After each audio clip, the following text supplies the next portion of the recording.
The Blue Beetle is out, and James Gunn is not sure if it's going to stick. Audiences also are not sure if they are interested in going to see a superhero who may not be around any farther than this current flick. So did Blue Beetle go splat? What are the reviews like? And how is the box office going to respond to DC's newest hero on the block?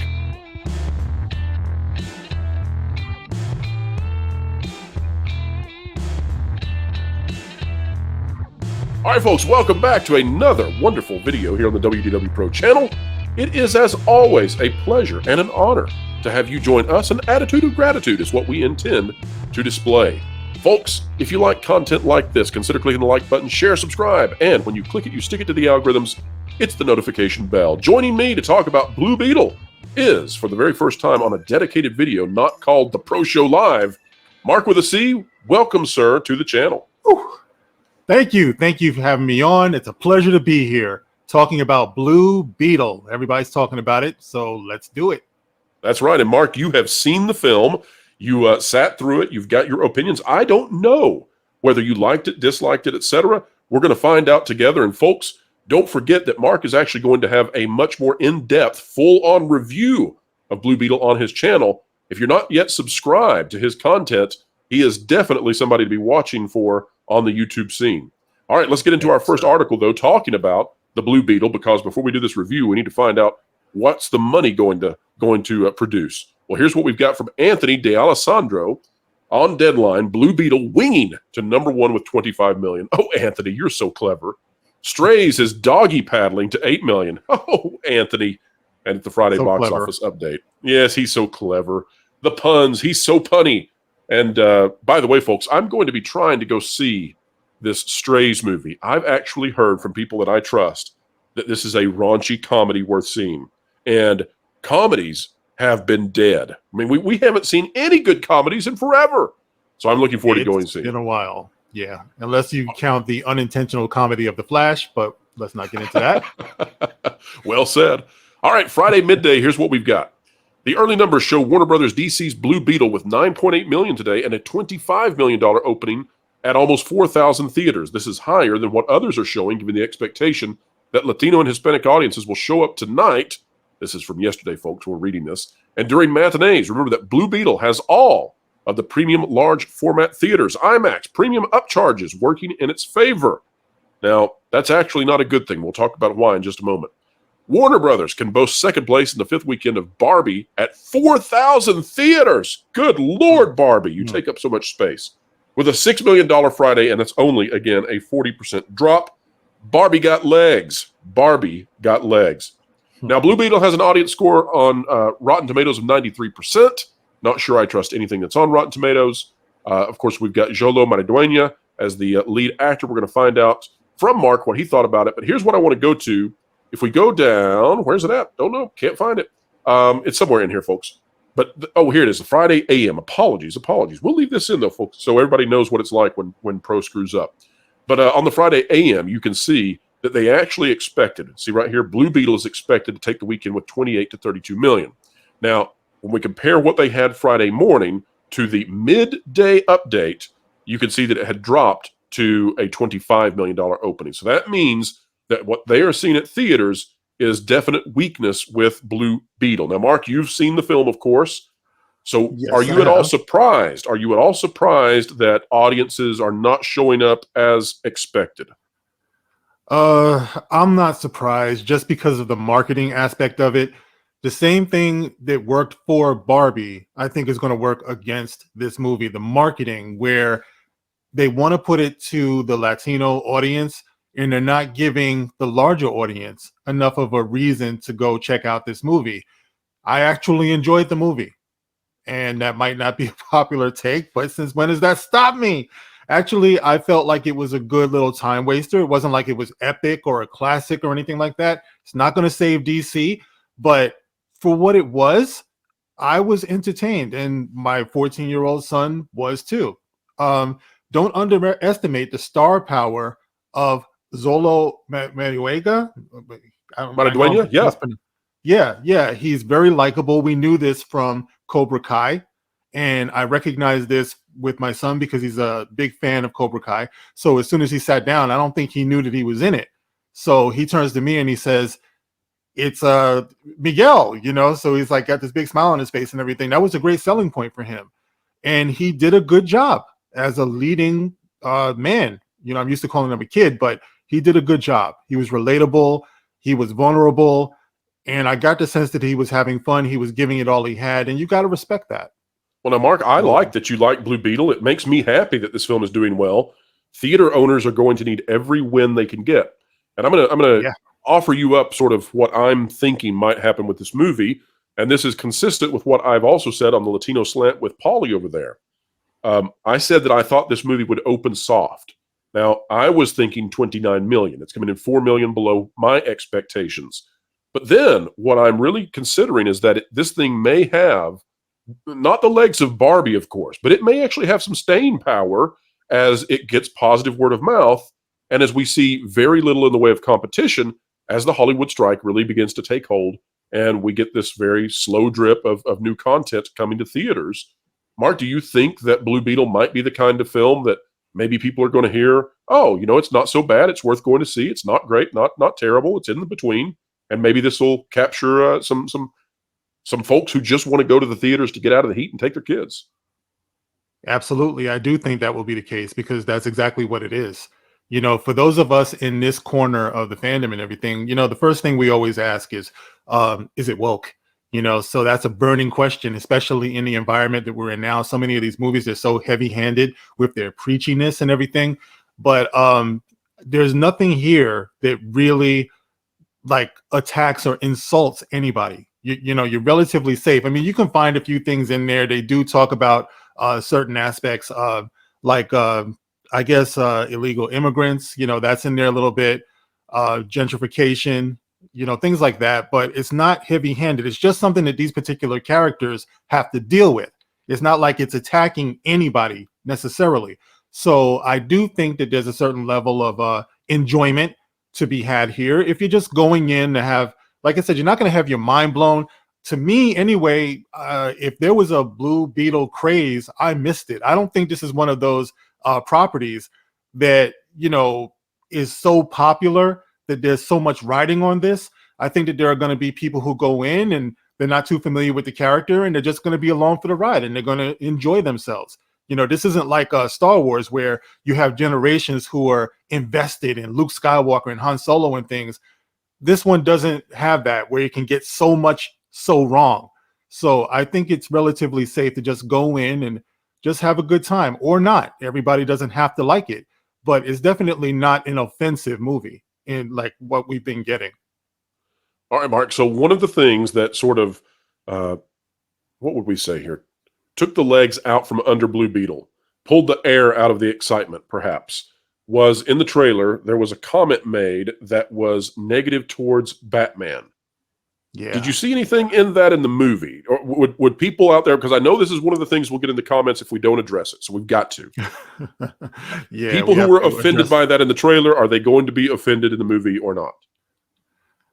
No, because it is what you saw. I mean, they don't expand on that. There's no running joke. Like in She-Hulk, for example, they kept on doing this ridiculous joke about Avengers. They would wonder dumb stuff, like what kind of underwear does Captain America wear, like dumb stuff like that. They don't do that here.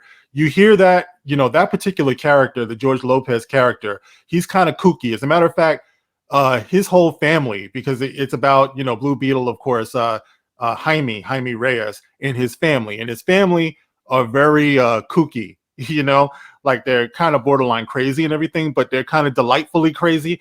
And he is a conspiracy theorist. So that's just one of the many things you're going to hear him say. That's kind of like, conspiracy theorisy, that when they're talking about the possibility of Batman, he just has this one throwaway line. They don't even really play off of it or address it or anything like that. It is basically what it is. To me, it was overblown and it was unnecessary for that matter. I mean, I was one of those people who saw it in the trailer and I'm like, oh my God, here we go again. They're dumping on legacy characters.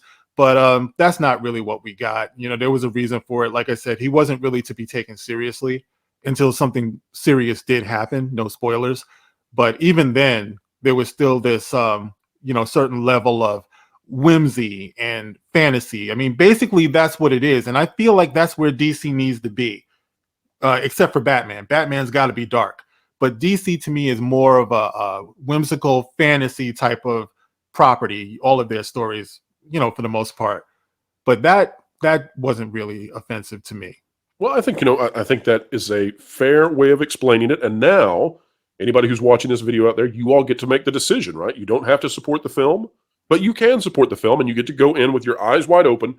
And yet, I don't think we've spoiled a single thing about the film. And that's our intent, is to give you all the best information we can. Now, Mark, you're going to be putting out a more in-depth review of the film. I don't want to take anything from you, and folks, make sure you go over to Mark's channel and check it out. But Mark, if you had to say, on a I don't know, 5-star kind of meter, where would you put this film? 3 stars, 4 stars? What's it getting? Yeah, I actually have my own rating system, which is a system of flushes. Yes, but I don't want to. I don't want to give away how many flushes it'll get. Yes. Okay. So if I'm going, you said 5. Sure. Out of 5, I'm going to give it probably about. I say I'm going to go with 2.5. I'll say Okay. 2.5. Totally average. Just because I can recognize where the critique will be here. It's just a matter of whether or not you just like everything doesn't have to be epic. That's what I mean. It's just a nice little time waster. You go, you sit down. There's nothing that's going to drive you crazy. Chances are you've seen a lot of these themes before that's in this movie. It's probably been done a bit better, which is why it's just 2.5. All of us have seen this particular thing, but for what it is, I think you can get some enjoyment out of it. I think the kids will love it.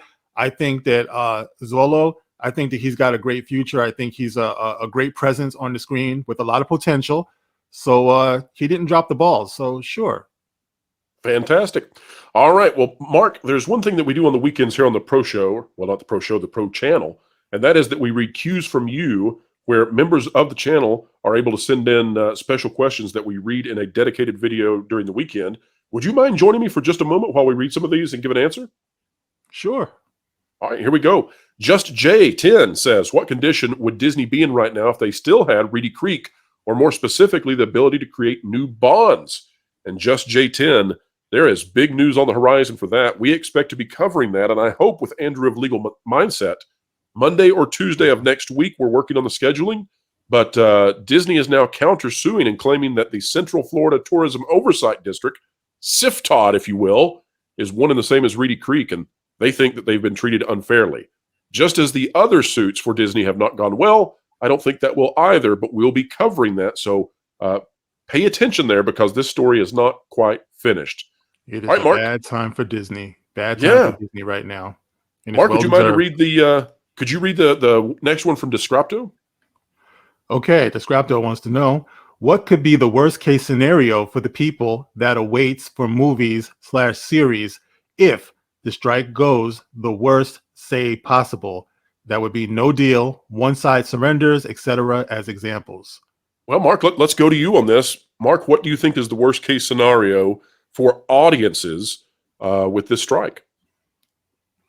Well, we don't get anything new from Hollywood, but would that be such a bad thing the way that it is right now? You know what I mean? It would be the rise of the small content creator, that's for sure. Yeah, and maybe some really truly inspired creators for a change. People who feel safe to be able to dig deep into their imagination and come up with stories that are not paint by the numbers. That would be a good thing. So maybe this is what we need, because to me, Hollywood is a very sick place right now, and it is being reflected in the writer's room. And it's not all their fault. I don't think I could say that any better. I think there's maybe 10,000 Tim Burtons out there just waiting to start creating content to be found. So let's see what you've got, folks. It's all up to you. Let's start creating some stuff people can love. Kiss My Grits in Florida says, if you were given Josh D'Amaro's job in 2024, that's the president of Disney Parks and Experiences, by the way, and had no budget restrictions for the next 5 years, what changes would you make to Disney World to rival Epic Universe? Well, if there's no budget restrictions, Kiss My Grits, then there's a lot of things that I can do. I mean, no budget is perhaps too much. Let's square that in a little bit better. So let's say that it's within realistic kinds of budgets. One of the things that I would do is I would dramatically increase the capacity at Magic Kingdom. And in fact, because this will take so long to answer and maybe it should be its own video with a number of panelists who are big Disney parks aficionados. Let me just stick with Magic Kingdom, and I'll tell you what I would do. With just the Magic Kingdom, I would make the side avenue behind Main Street to the right side when you enter through the turnstiles. That would be permanently open. I would fully theme it. I would put in the theater there that was promised and never came in. In the basement of that, on the ground level, I would also move One Man's Journey from Hollywood Studios to that base level there. I would completely redo the Tomorrowland terrace. I would add significantly rides around Tomorrowland. I would completely update Carousel of Progress. I would revamp the Country Bears without doing away with it. I would fire everybody associated with destroying Splash Mountain, and I would put it back together again and perhaps do it even better and try to emulate what they did with Tokyo Disney. I would probably put a new Villains Land north of Fantasyland on the other side of the access road to the Utilidors. Folks, check out Google Earth if you need some help with that one.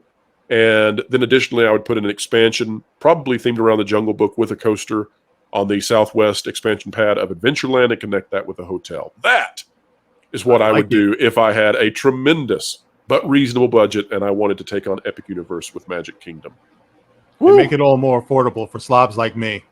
Well, free Dole Whips for everybody, Mark. Free Dole Whips. All right. Let's see. Let me take this next one, and then you read the one after. Coach O'Dragon says, as Ahsoka is on the horizon, how important is Ahsoka for Disney Plus? Is it the last hope to be a hit, given the subs that Disney has lost? And also the price increase, will it even rebound struggling platform, given the desperation Disney is pushing out the promo commercials for the show, and Ahsoka is coming to Galaxy's Edge the day that it's coming out on Disney Plus?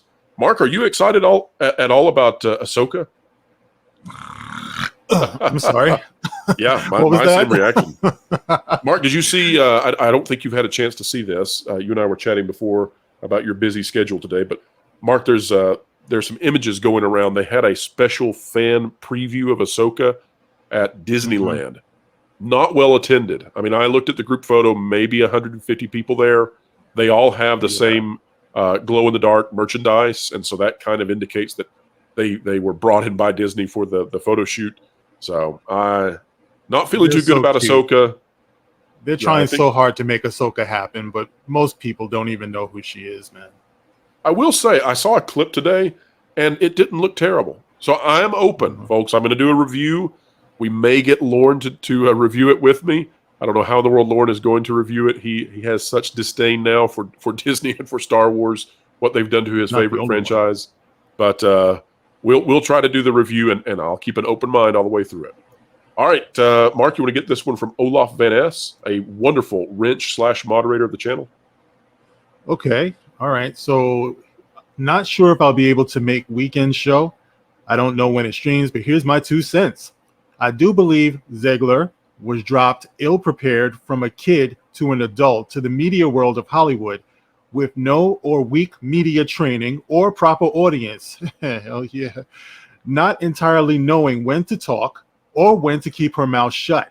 Perhaps an indoctrinated/brainwashed by the wokeology close around her, not being aware of her outbursts causing toxicity, doing more harm than good. Beyond that, I do believe she's a sweet girl, just took a wrong step. I hope she'll recover from this and has a career ahead of her, as right now she's being compared to Brie Larson, Amber Heard, Jennifer Lawrence. There's some company when it comes to not too bright comments, even though without her wacky comments, we see all over YouTube and many of our allied channels. I didn't have any plans to go see Snow White anyways. Well, that was quite the cues from you, from Olaf Van Ness. And I'll just say this. Of course, Mr. H and I did a video together yesterday, and we talked about this issue that Rachel Zegler is now being compared to Brie Larson. Not a place you want to be. But no. I think that when you have one of the last remaining individuals with a real connection to Walt himself, I mean, we're talking about, I think his name is David Hand. It may be Daniel Hand. I think it's David Hand, the son of the director for the original Snow White. Yeah, it's his son, and he has come out and said that his father and Walt would be turning over in their graves if they knew what was happening. When you have one of the last remaining people with a direct connection to Walt saying that, you have achieved an award you don't want. So we'll That's leave it like there. getting a big sloppy kiss from Michael Corleone. Woo! You don't want it. All right, You don't stuttering want that. guitarist. I really think it was a mistake to re-release Return of the Jedi without much fanfare in theaters. With a lack of content due to strike and awful writing, how cool would nationwide releases of the original 3 as an interactive experience of some kind? A raffle for memorabilia, costume contest, or get some of those leagues of stormtroopers? Well, stuttering guitarist, I totally agree with you. In fact, if the strike goes on, maybe this is our very best chance to ever get the original trilogy in its original form re-released.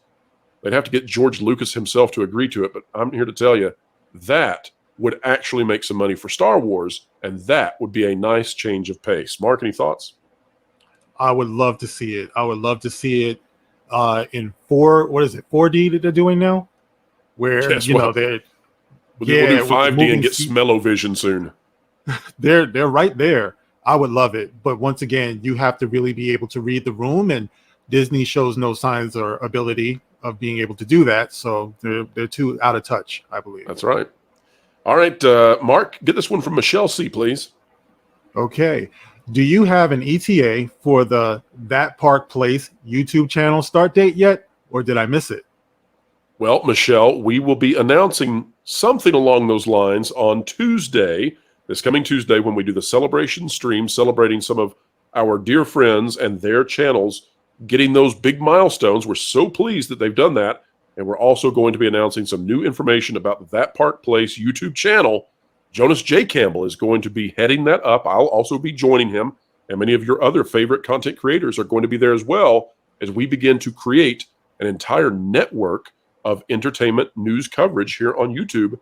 We think we're ready to revolutionize some things if Pro can talk. That's right. I get Space Dave 2000 with the final question. Best Universal Orlando ride or attraction? Mark, let me broaden this out for you. I don't know. Have you been to Universal before or recently? Oh, I'm ashamed to say no. I've never been. Well, it's all good, Mark. Let's broaden it out for you because I want to hear your answer. What's your favorite ride ever anywhere? Doesn't matter where it is. Let me see. It can't be a person, can it? Mark, we got to keep it clean over here. Okay. I'm sorry. It's okay. The kids didn't understand. Don't worry. Yes.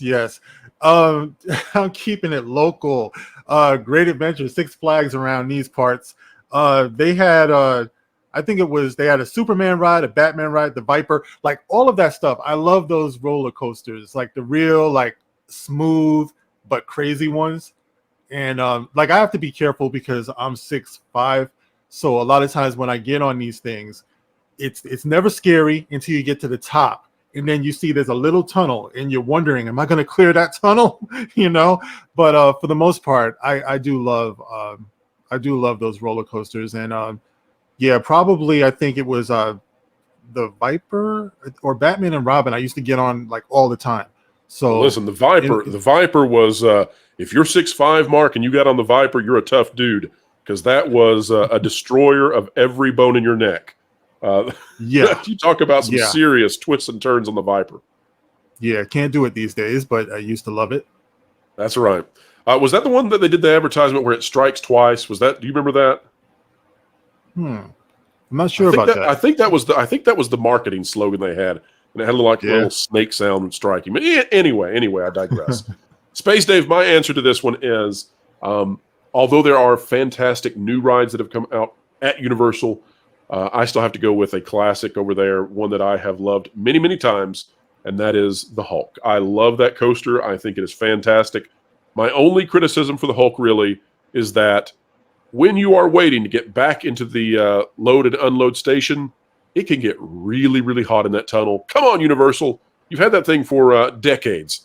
Let's put some better fans in there. Well, Mark, I hope that we've you should. You absolutely should. But, Mark, I hope that you've picked up quite a few fans with your appearance here on the channel. You've got more than 10,000 subscribers. You're doing fantastic over there. Your content is excellent.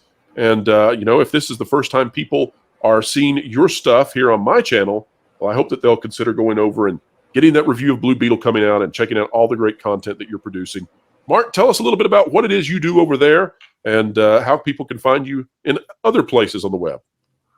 Yeah, well, Mark with a C, and I also have the Gospel According to.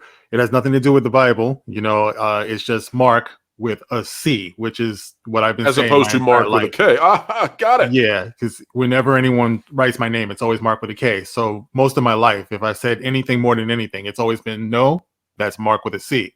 So there it is. And I talk about everything pop culture, but with a social commentary twist, because I do believe that a lot of our pop culture has been weaponized against us. And there's a lot of people who are talking for us, and I'm talking about all of us, and they're miscategorizing us for a reason to keep us divided and separated. So I do feel like it's important for those of us who know better to speak up a little bit louder, because the ignorant ones have been speaking up way too loud for way too long. So I do tend to get wacky. I sing a little bit badly, but it's all in the presentation. My channel is really no frills. You don't see a lot of graphics or anything like that. The main attraction, the clown, is me in the room. So that's what you're going to get on my channel. You can also find me on Twitter, also Mark with a C. I do a live stream with the Dark Council that includes Lorena Creole and Drunk 3PO, Demogeni, Abu Nas, Fatal J, Lord Callus. We get together every other week and we talk about these things a little bit more in depth. So we have a great time, and I have a great time on my channel. You can get more details about that whole live stream thing over there. But I really do appreciate you bringing me on, and I appreciate all of you. Thank you so much. Well, it's a pleasure and an honor, Mark. I look forward to having you on in the future if I am so blessed and lucky to get the opportunity. Mark, thank you so much for sharing with us, folks. Don't forget to go check out Mark's upcoming Blue Beetle review. Find out what he thinks about it. Did it do well? Did it splat? And how many flushes is it going to take for the bug? All right, folks, if you like this conversation, consider clicking the like button, share, subscribe, and click it. Stick it to the algorithms. It's the notification bell. The conversation here has come to a close, but the commentary begins. Drop a comment down below. We care about what you think. We covet your comments, and we care deeply about what's on your mind. And folks, as we always say as we end it, wherever you are, whatever you're doing, keep learning, keep growing, and keep having fun. Floral, it's time for you to walk the plank. What? Why? Because you haven't subscribed to WDW Pro yet. Nor bookmark thatparkplace.com on your web browser to get great articles from great contributors. What?